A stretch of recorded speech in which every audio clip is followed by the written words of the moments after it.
In today's quick video, I'm going to talk you through why these are my SD card of choice for wedding photography. So the Sony Tough cards have been around for a while now, and I have several copies of the 256GB cards, but it is only recently that Sony have released the 512 gigabyte versions, and as someone who shoots on Sony A1s, which are 51 megapixel files, I can chew through 256GB cards. And the big fear at weddings is you're changing cards, you might corrupt something, you might break something, you might miss something whilst you're changing these cards, you might lose the cards, once you've changed them and put them in a card wallet and you think you've put them in your pocket and actually you've just dropped them on the floor. So these 512 gigabyte cards are new in terms of the size, but I've been using Tough cards for many years. And there's one main reason. It is not the fact that you can tread on them. It's not the fact you can chuck them in the snow.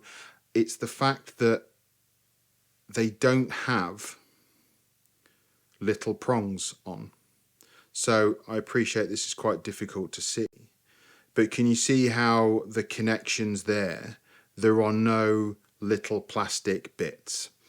And back in 2018, I think it was, when I used to use SanDisk cards, I had a problem. I was formatting some cards ready for a wedding, and can you see the little plastic bits, kind of protecting the connection, I suppose? Some of those broke off, and they broke off inside the memory slot of my camera. At the time, I was using Sony A9s. And a couple of these broke off, and I put the card in and it got stuck and I couldn't get it out, and the little plastic prongs on the little SanDisk cards had actually got stuck behind the spring and I could not get it out. It was stuck.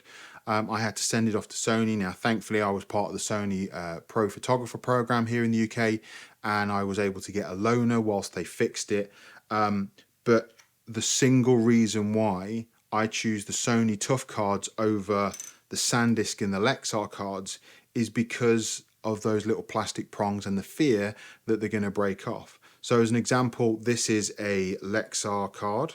So that has less plastic bits, but it still has plastic bits.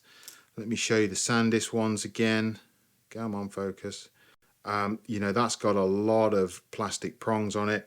And then again, let me show you the Sony ones. None whatsoever, so they won't break off. So there you go.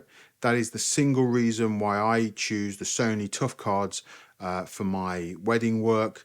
I never want to go through that experience again of having those little plastic bits at the end falling off, jamming my SD card slot, meaning that I can't take a card out or I can't get a card in. I appreciate that the Sony Tough cards are at the top end of kind of how much you can spend on an SD card. But for me, and that experience that I had, and I had it a few times, I didn't learn from my mistake the first time it happened. So I never want to be in that kind of situation again. So like I say, I appreciate that they are a lot of money, but I'm happy to pay that knowing that I've eliminated that problem. And what I would say is with the Lexar cards, they do have less plastic prongs at the end, and I've had a couple of issues, I think, with prongs breaking off, but they broke off whilst being in a kind of a card wallet, things like that. The SanDisk ones are the ones that have caused me problems in the past. So there you go. So that is the reason why I choose the Sony Tough cards for my weddings.